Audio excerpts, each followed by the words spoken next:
दोस्तों, क्या कोई महिला किसी पुरुष पर रेप का फर्जी केस दायर कर सकती है? आपको लगता होगा शायद ही ऐसा कोई इक्का दुक्का मामला आता हो, लेकिन आंकड़े सुनकर आप चौंक जाएंगे। पहले मैं आपको बता दूं, भारत में प्रतिदिन 86 रेप के मामले थाने में दर्ज कराए जाते हैं। इनमें से सबसे ज्यादा मामले राजस्थान में दर्ज कराए जाते हैं और राजस्थान पुलिस का ये मानना है कि लगभग 41% मामले पुलिस जांच के दौरान फर्जी पाए जाते हैं। मध्य प्रदेश इसमें दूसरे स्थान पर आता है दोस्तों, और सुप्रीम कोर्ट ने यह चिंता जताई है कि 75% रेप के मामले सुनवाई के दौरान ही दम तोड़ देते हैं। आपको जानकर हैरानी होगी कि हर साल 30,000 से ज्यादा मामले भारत में दर्ज कराए जाते हैं और इनमें से मात्र 150 से 250 मामले में दोषियों को सजा मिल पाती है। मतलब कि आप अंदाजा लगा सकते हैं कि इन फर्जी केसों के चक्कर में वास्तविक पीड़ित महिलाओं को कितना अधिक समय इंतजार करना पड़ता है और कितना उनको न्याय मिलने में देरी होती है। तो फिर जिम्मेदार कौन है? दोस्तों, उत्तर है न्यायालय। क्योंकि यदि न्यायालय चाहे तो इन फर्जी मामलों की संख्या बिल्कुल कम हो जाएगी। वो कैसे?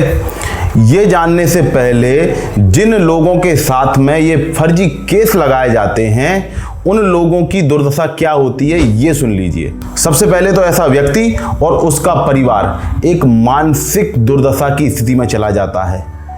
कईयों के माँ बाप तो सुसाइड कर लेते हैं, कईयों को हार्ट अटैक आ जाता है, उनकी मौत हो जाती है। उनका परिवार सामाजिक बहिष्कार झेलता है।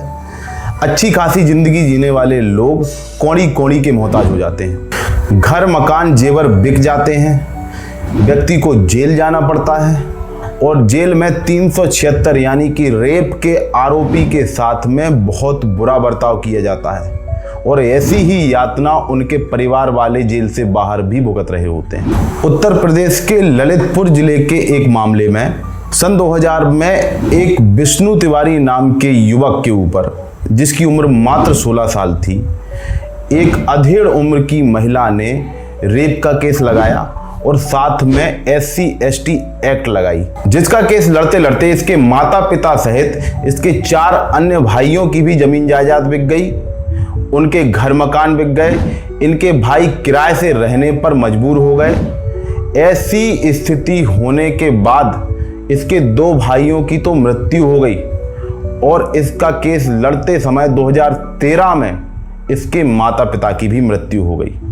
जब तक फैसला आया, विष्णु तिवारी अपनी आधी से ज्यादा जिंदगी जेल में ही काट चुका था और जब तक उसे बाइज्जत बरी किया गया तब तक विष्णु तिवारी का सब कुछ लुट चुका था।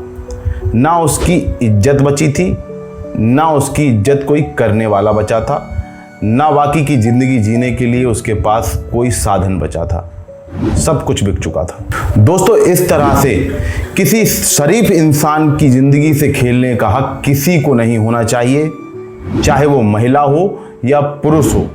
और ऐसे इंसान को, ऐसी महिला को जिसने किसी के ऊपर फर्जी रेप जैसा संगीन अपराध दायर कराया है, उसको ऐसी सख्त से सख्त सजा मिलनी चाहिए कि वो किसी या और कोई महिला भी किसी के ऊपर फर्जी केस दर्ज कराने से पहले 100 बार सोचे और उसे भी वही सजा मिलनी चाहिए जो उस पुरुष को मिलने वाली थी और उस महिला की संपत्ति से उसको मुआवजा भी दिया जाना चाहिए। दोस्तों, ऐसी महिलाएं समाज के ऊपर एक कलंक हैं जो कि पूरे स्त्री समाज को कलंकित करती हैं और ऐसी महिलाओं के कारण वास्तविक जो पीड़ित महिलाएं हैं, जिनके साथ वास्तव में दुर्व्यवहार हुआ होता है, अनाचार हुआ होता है, उन्हें न्याय मिलने में बहुत देरी हो जाती है। दोस्तों, जब 376 का मामला दर्ज होता है तब अखबार में खबर छपती है, टीवी पर दिखाया जाता है और उस व्यक्ति की इज्जत उछाली जाती है। तो जब यह सिद्ध हो जाता है कि उसके ऊपर लगाया गया आरोप फर्जी था, उस पर किसी महिला ने फर्जी आरोप लगाया था, तो उस फर्जी महिला की भी खबर छपनी चाहिए अखबार में, टीवी पर भी दिखाया जाना चाहिए और उस महिला से सचेत रहने के लिए समाज को चेताया जाना चाहिए। दोस्तों, जब फैसला आता है और आरोपी निर्दोष सिद्ध हो जाता है तो आरोप लगाने वाली महिला अपने आप दोषी सिद्ध हो जाती है। तो फिर दोषी महिला को सजा क्यों नहीं सुनाई जाती है? अधूरा न्याय क्यों किया जाता है? जी हाँ दोस्तों, ये बिल्कुल अधूरा न्याय है।